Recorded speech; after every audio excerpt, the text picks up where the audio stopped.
Selamat datang di Pojok Santai.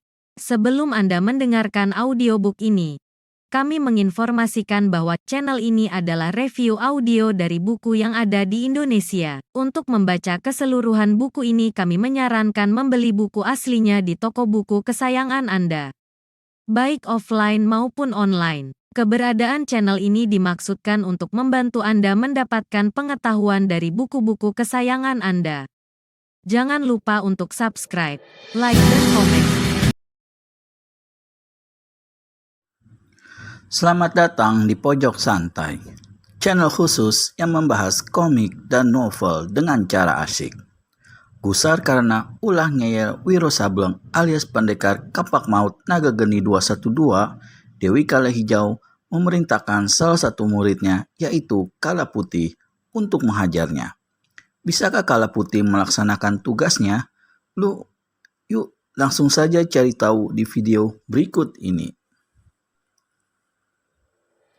Kala Putih mengangguk lalu memutar badan menghadapi si pemuda. Begitu sepasang mata Kala Putih beradu pandang dengan sepasang mata pendekar 212, maka tergetarlah hati gadis muka tengkorak ini. Sebetulnya, sejak munculnya si pemuda tadi, Kala Putih telah tertarik hati oleh kegagahan pendekar 212. Apalagi setelah menyaksikan pula kehebatan pemuda itu. Di dalam diri Kala Putih terjadi semacam pertentangan. Hati kecilnya menentang dan tak mau disuruh membunuh pemuda gagah itu. Namun sebaliknya, tugas gurunya mesti dilaksanakan. Kecuali kalau dia ingin mendapat hukuman yang sangat berat. Kala Putih, kau tunggu apa lagi? Bentak Dewi Kala Hijau. Lekas bunuh pemuda gila itu. Kala Putih maju lagi beberapa langkah. Bersiap untuk mati, pemuda tidak tahu diri. Bentak Kala Putih, tapi dengan suara bergetar. Tangan kanannya diangkat ke atas, lalu secepat kilat dipukulkan ke muka. Wut! Gelombang sinar hijau beserta 6 ekor kala hijau beracun menderu ke arah pendekar 212. Yang diserang bersuit nyaring dan melompat 5 tombak ke atas, lalu hantamkan telapak tangan kanannya ke muka. Serangkum angin dahsyat menggeru memapasi serangan maut Kala Putih. Debu beterbangan, pasir dan kerikil-kerikil berpelantingan. Sinar hijau dan ke-6 kala beracun tersapu lalu luruh ke tanah. Kala Putih sendiri kalau tidak lekas-lekas mengelak ke samping, pasti akan dilanda angin pukulan lawan yang terus menyerempet ke arahnya. Itulah pukulan dinding angin berhembus tindih menindih yang telah dilepaskan oleh pendekar 212 Wiro Sableng. Berubahlah paras Dewi Kala Hijau, matanya membeliak. Demikian juga dengan ketiga muridnya, terutama Kala Putih yang menghadapi langsung sang pemuda. Putih, ku beri tambahan 2 jurus padamu untuk mematahkan batang leher pemuda itu. Ayo lekas. Mendengar ini, maka dengan segala kehebatannya, menerjanglah Kala Putih. Wiro Sableng bersiul nyaring. Tubuhnya lenyap dan terdengar suaranya.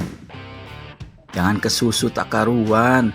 Kalau menyerang gadis muka tengkorak, salah-salah bisa mencelakai dirimu sendiri. Aku paling benci bertempur dengan lawannya muka aslinya ditutup dengan topeng. Bukalah topeng tengkorakmu itu lebih dahulu ya, Kala Putih. Geram sekali mendengar ucapan pendekar 212 itu, maka Kala Putih lipat gandakan tenaga dalamnya dalam menyerang. Demikian hebatnya sehingga angin serangannya saja laksana topan prahara. Namun Kala Putih menjadi bingung sendiri karena siapa yang akan diserangnya. Pendekar 212 lenyap tak kelihatan dari hadapannya. Dalam kebingungannya, gadis bertopeng tengkorak ini melihat sesuatu yang menyambar ke mukanya. Kala Putih hantamkan tangan kanannya ke depan. Dia memukul angin kosong. Dan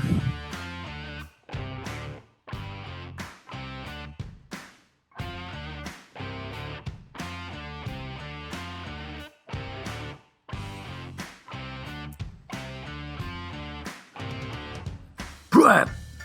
Kala Putih berseru terkejut. Kedua tangannya menyampok lagi ke muka. Tapi tiada guna. Topeng tipis yang menutup parasnya tanggal dan pindah ke tangan lawan sehingga kelihatanlah paras asli Kala Putih dengan jelas. Pendekar 212 Wiro Sableng sendiri terkejut bukan main sewaktu menyaksikan paras Kala Putih. Siapa menyangka kalau gadis berilmu tinggi dan berhati kejam lebih jahat dari iblis itu memiliki paras sedemikian jelitanya. Sungguh satu hal yang luar biasa, kata Wiro Sableng sambil garuk-garuk kepalanya. Parasmu begini cantik, tapi kenapa kejahatan dan kekejamanmu laksana lautan yang tiada bertepi? Kalau kau jadi gadis baik-baik, sekurang-kurangnya kau pasti akan mendapat suami seorang adipati. Pemuda hina dina, tutup mulutmu, hardik Kala Putih. Didahului oleh dua larik sinar hijau yang melesatkan 50 ekor kala maut, maka Kala Putih mengirimkan dua tendangan dahsyat sedang mulutnya menghembus ke muka. Dari mulutnya mengepul asap putih yang mengandung racun luar biasa jahatnya. Seluruh jalan darah di tubuh pendekar 212 terancam bahaya maut kehancuran. Tak ayal lagi pemuda itu mengelak dengan cepat. Dan jika saja tidak ingat bahwa saat itu dia berhadapan dengan seorang gadis berparas jelita, maka pastilah Wiro Sableng akan mengirimkan serangan balasan yang tak kalah ganasnya. Sambil melompat menjauhi Kala Putih beberapa tombak, Wiro Sableng berseru, Kala Putih, aku beri kesempatan padamu untuk bertobat dan kembali ke jalan yang benar. Pemuda hina, jangan bicara ngelantur, kertak Kala Putih. Kemudian sekali lagi dia melancarkan serangan ganas, meskipun dalam hati kecilnya timbul secuil keraguan. Dia menyadari memang bahwa seorang gadis tidak selamanya dengan ilmu kesaktiannya dia akan hidup dalam keadaan seperti itu. Namun untuk berpikir lebih panjang, dia tak ada waktu lagi. Gadis goblok, terdengar pendekar 212 memaki. Tangan kanannya memukul ke muka dalam jurus kunyuk melempar buah. Kala Putih menyambuti pukulan ini dengan hantaman tangan kanan yang mengeluarkan angin pukulan berwarna hijau pekat. Dua pukulan sakti itu beradu di udara mengeluarkan suara dahsyat. Tubuh pendekar 212 tergontai-gontai. Sedang Kala Putih tersurut mundur sampai 4 langkah dengan tangan terasa perih kaku.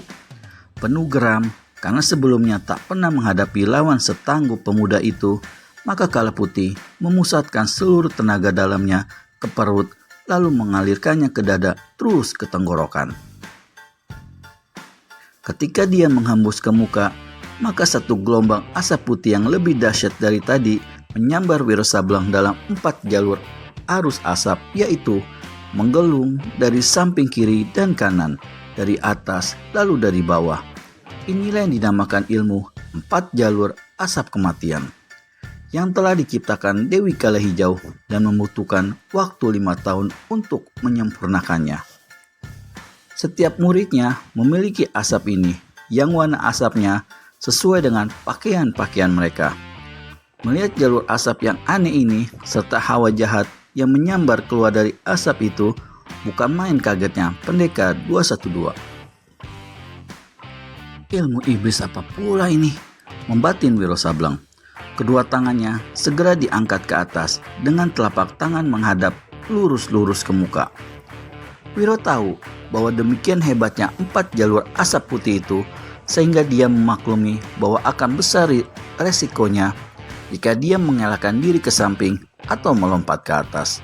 Makanya begitu kedua tangan sudah terpentang, pendekar 212 segera menghantam ke depan. Dua larik angin yang tidak kelihatan karena tidak berwarna menghembus ke muka dengan amat derasnya.